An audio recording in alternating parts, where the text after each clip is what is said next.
Welcome to the Fountains Studio Celebration. Along with this virtual connection, I'd like to encourage you to keep sharing what's happening with you and your loved ones so we can offer one another the kind of support that the Fountains is known for. Just send us your joys and concerns by leaving a voicemail message at the office, by emailing it to welcome@weputlovefirst.org, or you can also go to tinyurl.com/fountainsconnection and fill in the online form. You'll find a link below in the description. Thanks for sharing, and thanks for being a part of the Fountains. And from wherever and whenever you're joining us, we're glad you're here.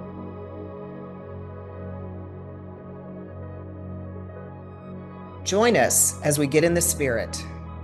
We gather in community to rest from our labors, to greet our neighbors, and to open ourselves to that greater reality of which we are a part.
Let's affirm the Fountains' mission together.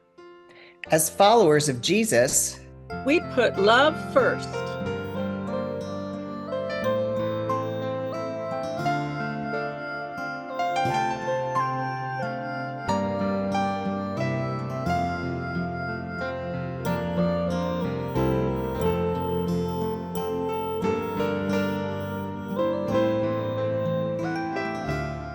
As we enter into this time of centering, I invite you to breathe deep and consider with me the words of Rabbi Rami Shapiro.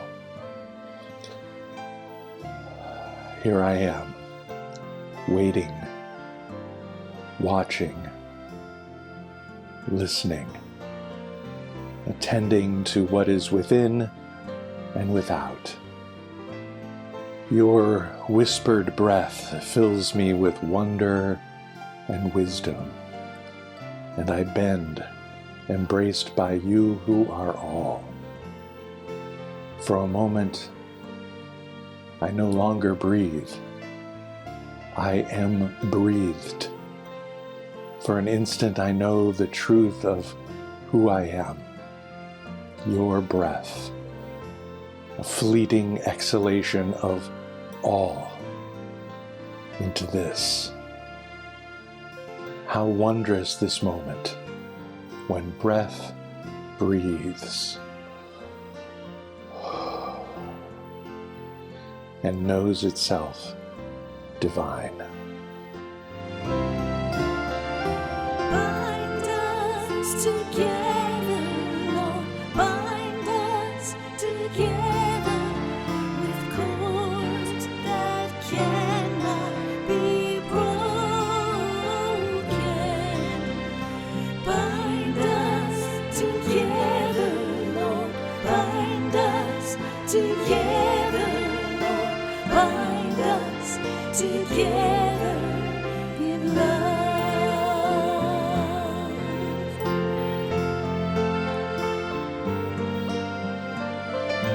How good it is to be alive, to feel the beat of our own hearts, the pulsing life in our veins, the rhythm of our breathing.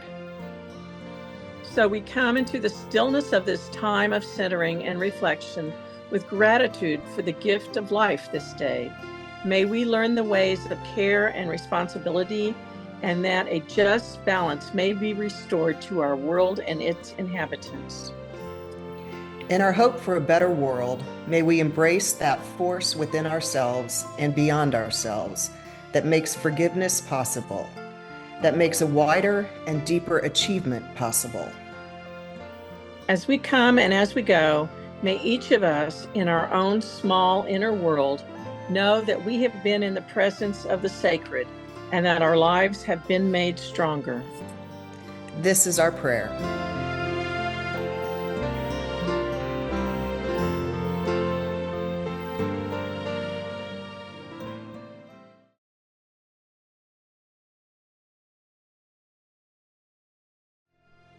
We offer this time of quiet, bringing our whole selves in the name of the one who taught his first followers to pray.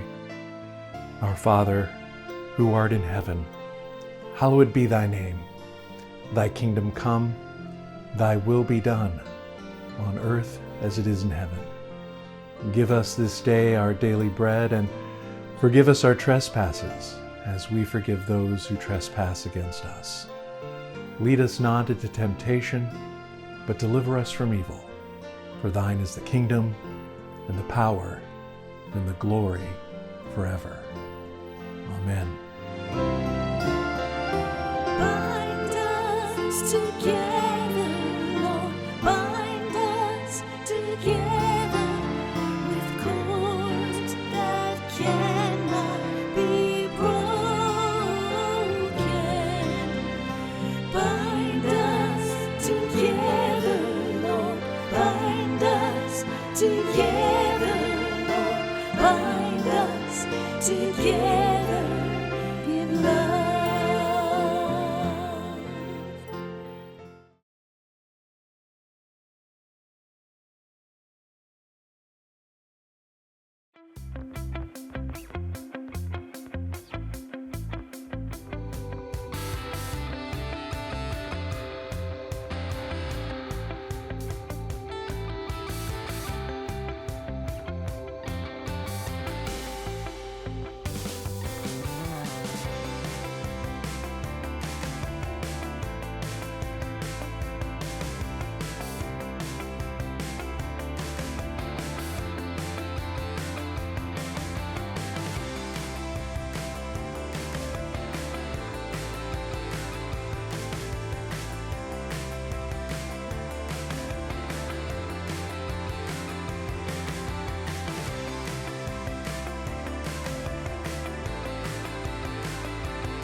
At the Fountains, we are agents of change. We know that it's not enough to just believe, so we take action. We strive to work together as followers of Jesus to be there for one another and find creative ways to make the world a more just and peaceful place. So, even in this virtual community, we hope you'll take the initiative to support the Fountains financially. To get to our secure giving page, you can use the QR code on the screen. Go to give.weputlovefirst.org or press the Donate Here button on the Fountains homepage, weputlovefirst.org. You can also download the Vanco mobile app, search the Fountains, and follow the instructions. And of course, you can always send a check. The Fountains continue to be a catalyst for putting love first in the Fountain Hills and beyond. May we give with joy, confident that we are taking part in living out Jesus' call on our lives. Thank you for your support.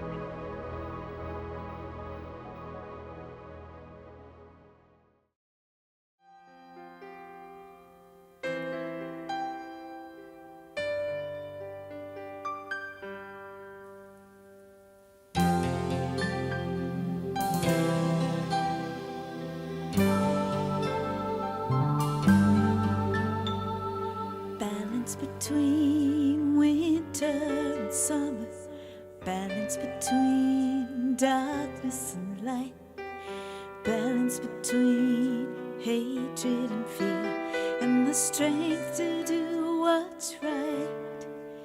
It's a precarious place to be. I need you here with me. Help me to keep the better path in sight. What does it mean when life's so precious crumble before the hand of greed? How are your boundless gifts to be known when so many wait in need? How can the songs of hope be sung when such violent wills are done? Even the earth cries out with those who bleed. For the summer's warm and delicious, for the winter's crisp and clean, sacred darkness and lovely light, and all the moments in between. The greatest thanks that I can give is to do what I can to help my neighbors live. Send me sisters and brothers with courage. Help me see that I'm not alone. When I'm tempted to drown in despair, send me courage of my own. If it's a peaceful world I seek, let peace be what I speak. The fruit of the seeds of trust that I have sown. For the summer's warm and delicious, for the winter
hearts full of gratitude. Give us the gift of choosing to live with hearts full of gratitude.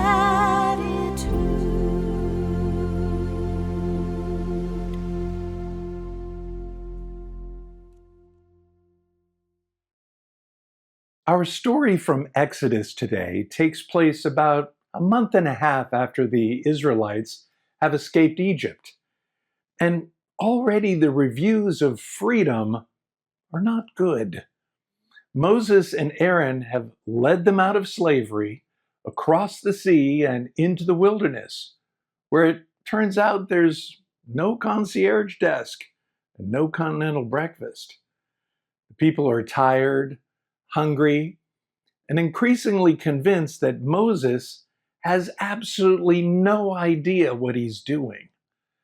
With a remarkable capacity for selective recall, they begin obsessing over life back in Egypt, talking about the pots of meat and bread, and in the Numbers version of the story, the cucumbers and melons and leeks and onions they used to enjoy, apparently forgetting the tiny detail that those good old days also included slavery.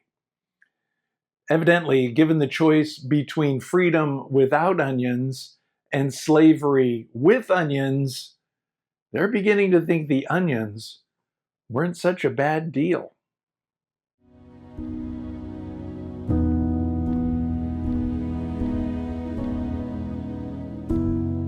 Our words of wisdom are from Exodus chapter 16, verses 2 through 15, the Message version. The whole company of Israel complained against Moses and Aaron there in the wilderness. The Israelites said, "Why didn't God let us die in comfort in Egypt, where we had lamb stew and all the bread we could eat? You brought us out into this wilderness to starve us to death, the whole company of Israel." God said to Moses, "I'm going to rain bread down from the skies for you. The people will go out and gather each day's ration. I'm going to test them to see if they'll live according to my teaching or not. On the sixth day, when they prepare what they have gathered, it will turn out to be twice as much as their daily ration."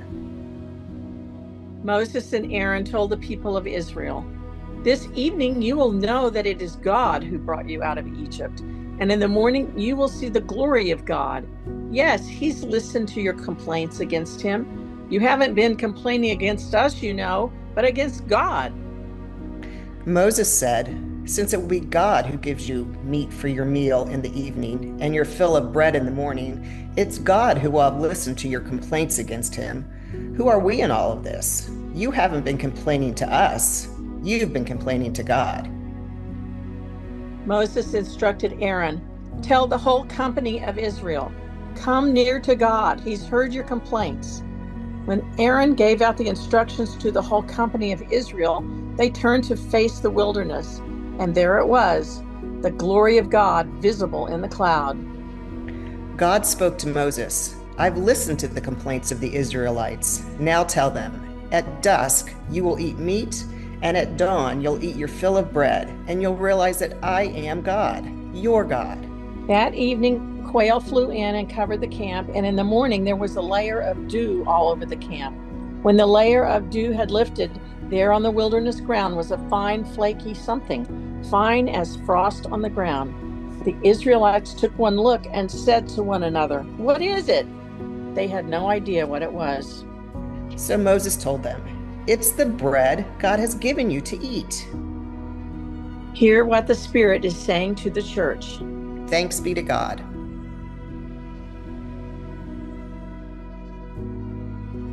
Once upon a time, a couple of friends happened to run into one another on the street, and one of them looks absolutely miserable, like his whole world has caved in. His friend says, "What happened? You look terrible." The guy says, "Well, 3 weeks ago, my uncle died and left me $50,000. His friend says, "$50,000? That doesn't sound so terrible." No, you don't understand. 2 weeks ago, a cousin I barely knew died, and left me $95,000, tax-free. All right, his friend says, I'm still having trouble locating the tragedy here.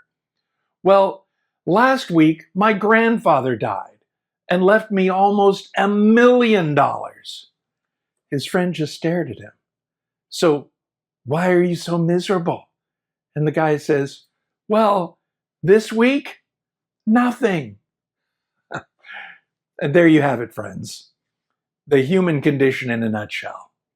How quickly abundance becomes normal. And yesterday's unbelievable gift becomes today's baseline expectation. Take our Exodus story for today.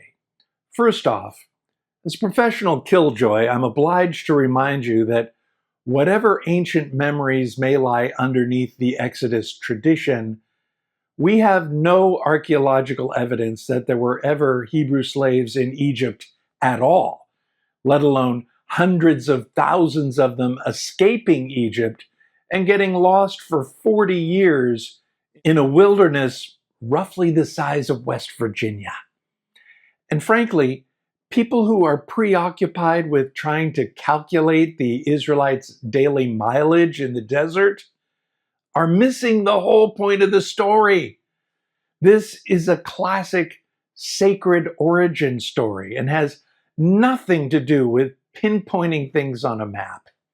Instead, this particular part of the story is asking a deceptively simple question. How much is enough? And the way it answers this question is through a strange, magical mystery substance that no one can identify. They wake up and find this weird, flaky stuff covering the ground and say in Hebrew, manna? So the word manna literally means, what is this? Although I think the translator has missed an opportunity here, because given the circumstances, the functional translation is probably closer to, what the hell is this? And Moses essentially says, breakfast. Now, generations of well-meaning biblical literalists have tried to identify manna as some kind of tamarisk tree sap or insect secretion or coriander-like substance that appears naturally in the desert, but it's like trying to find the recipe for ambrosia, the legendary food of the Greek gods. No one does that. You just know it's the enchanted and magical food in the story. But one thing is certain. Manna comes with strict instructions, namely that everybody is to gather what they need for that day, 1 omer, a couple of quarts per person. That's it. Not extra for tomorrow, not enough to fill a storage unit, not enough to corner the manna market, enough for today. And inevitably, some people think, yeah, I'm not falling for that, and gather extra anyway. But come tomorrow and they discover their carefully hidden surplus is crawling with worms. But then there's another detail of the story that I hadn't noticed before reading the passage this week. And it may actually be the most radical part of the story. Right after our passage today, it says that when the people measured what they had gathered, supposedly 1 omer each, those who gathered too much had nothing over, and those who had gathered too little had no shortage.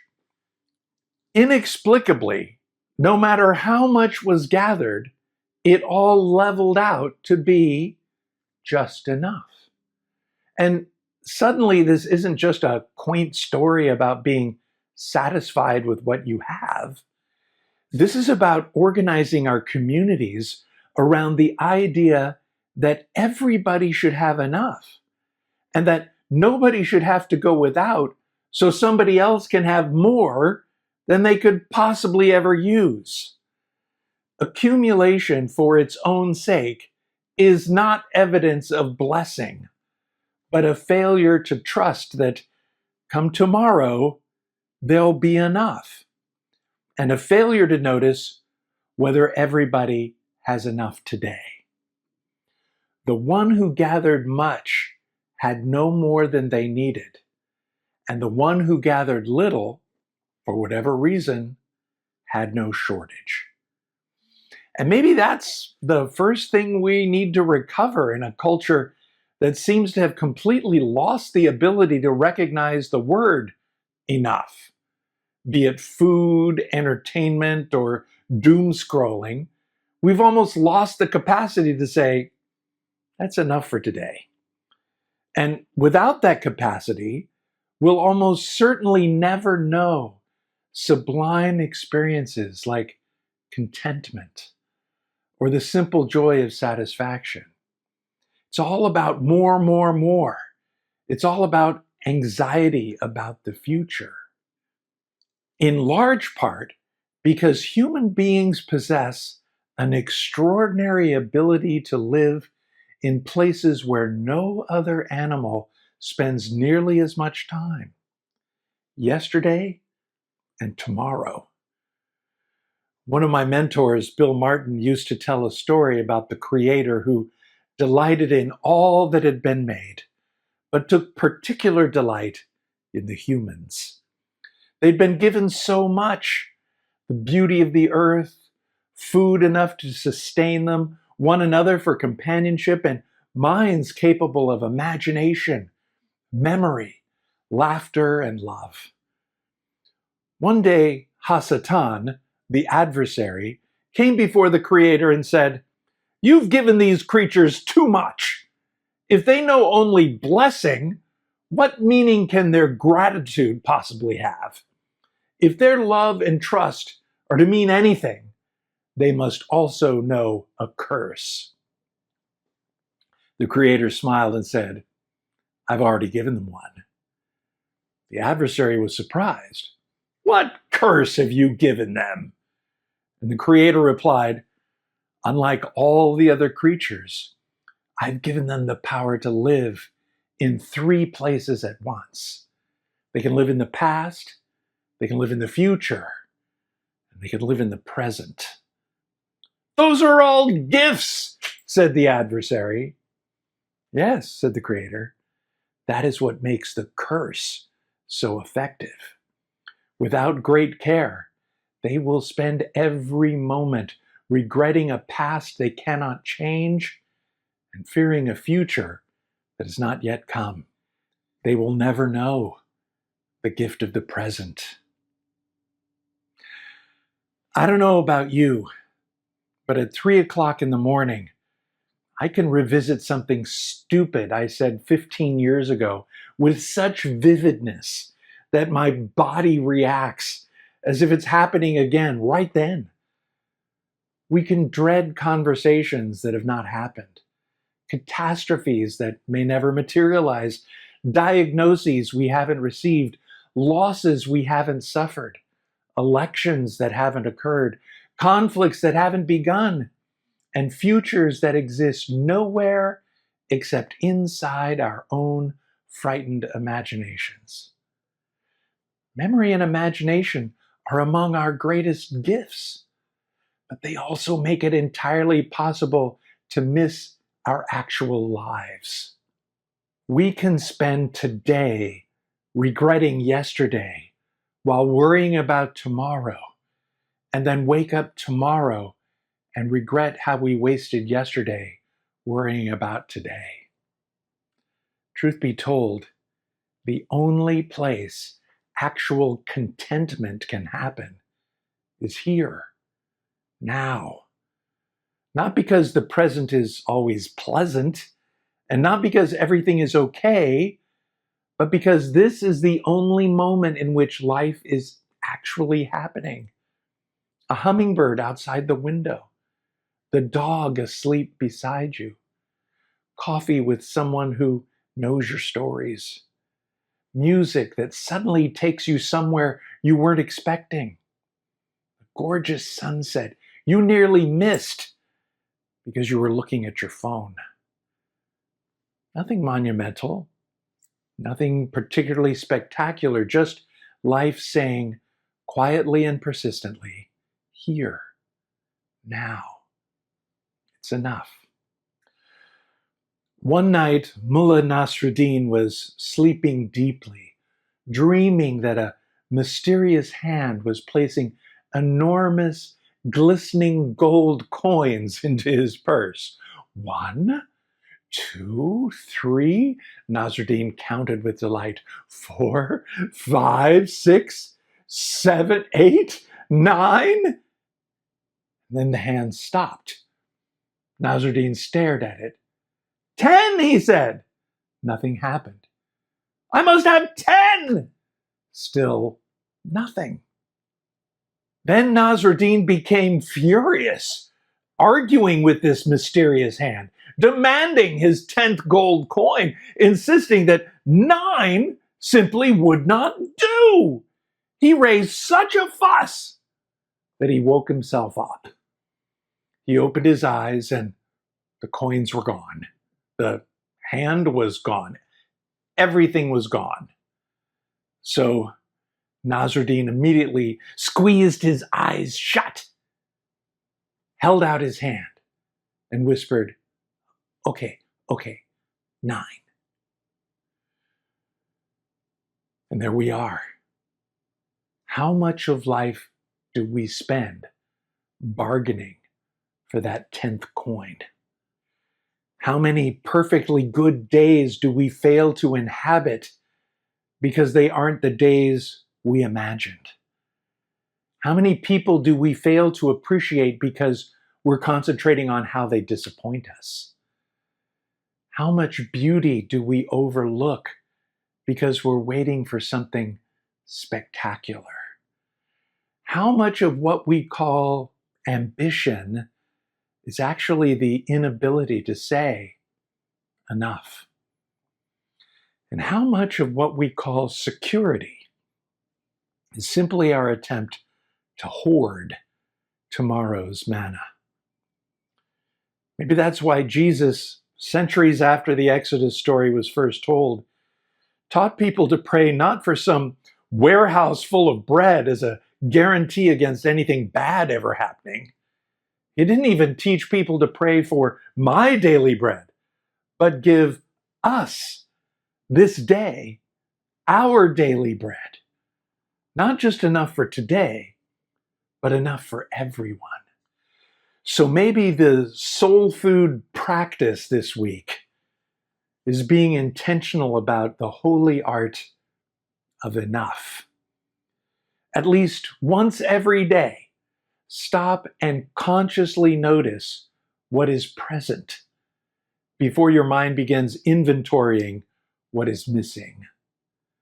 Experiment somewhere with saying, that's enough for today, whether it's food or spending or work or television or scrolling or news or outrage or whatever it is that has you conditioned to believe that just one more will finally satisfy you. And then make enough possible for somebody else. Because being content, being satisfied in a biblical sense, is never only a personal spiritual achievement. If I have more than enough while my neighbor doesn't have enough, something has gone wrong. The story of manna in the desert insists that whatever enough is communal. Those who gathered much had nothing over. Those who gathered little had no shortage. Everybody eats. Everyone is considered. Everyone is valued. And somebody who understood this better than most is one whom we're gathering to remember and celebrate this afternoon, Angela Swetnam. In gatherings large and small, she had a signature practice, one that I've adopted in my own family, that for me rises to the level of sacrament. This is something that I've expressed often when friends and family are together. Look around you. Isn't it great that we're all here together? Look around you. Isn't it great that we're all here together? Because one day we wake up and discover that the dream is over, that somebody who used to be sitting at the table isn't sitting there anymore, that voices we assumed we would hear again now live mostly in our memory. And suddenly, all those moments that seemed so ordinary while they were happening reveal themselves for what they were: manna, daily bread, just enough, here and now. So maybe this week, before reaching for the 10th coin, before worrying about tomorrow's manna, before comparing the life that you have with the life you've been imagining, practice Angela's sacrament. Look around you. Notice who is here. Notice what is here. Notice this astonishing, unfinished, imperfect life while you're actually living it. Maybe every once in a while, let yourself whisper the words our culture is terrified we might learn to say. This is enough. And then do whatever you can to make sure it's enough for everybody. Be well.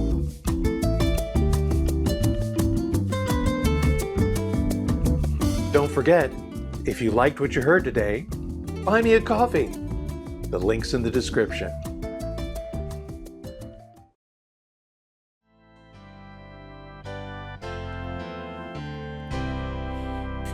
Persistent love, enduring hope, restorer of our hearts.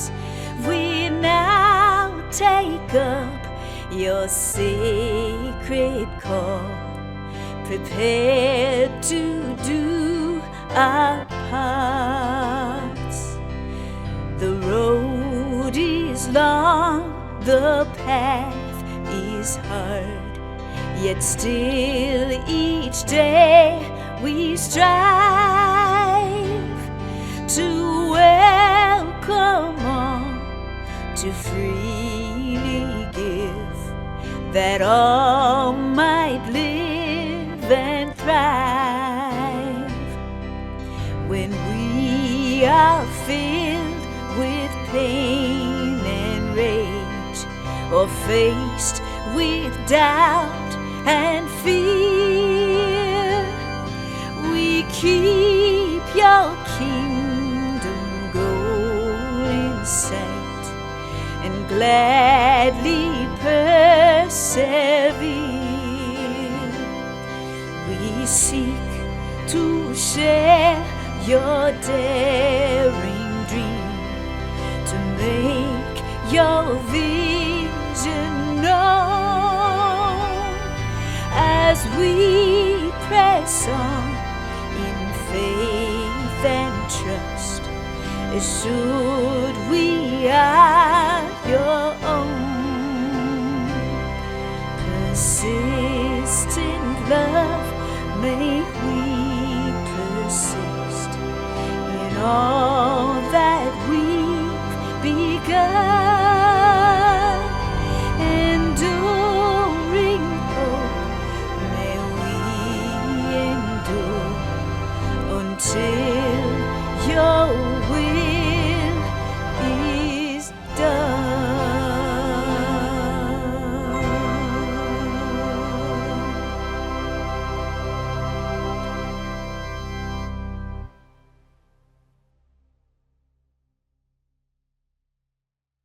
Join me in these words of challenge and blessing as we go. May our time together inspire us to touch the holy in each other. and be touched by the grace of everyday life. May we know both the challenge and the peace of being followers of Jesus. Amen. Amen.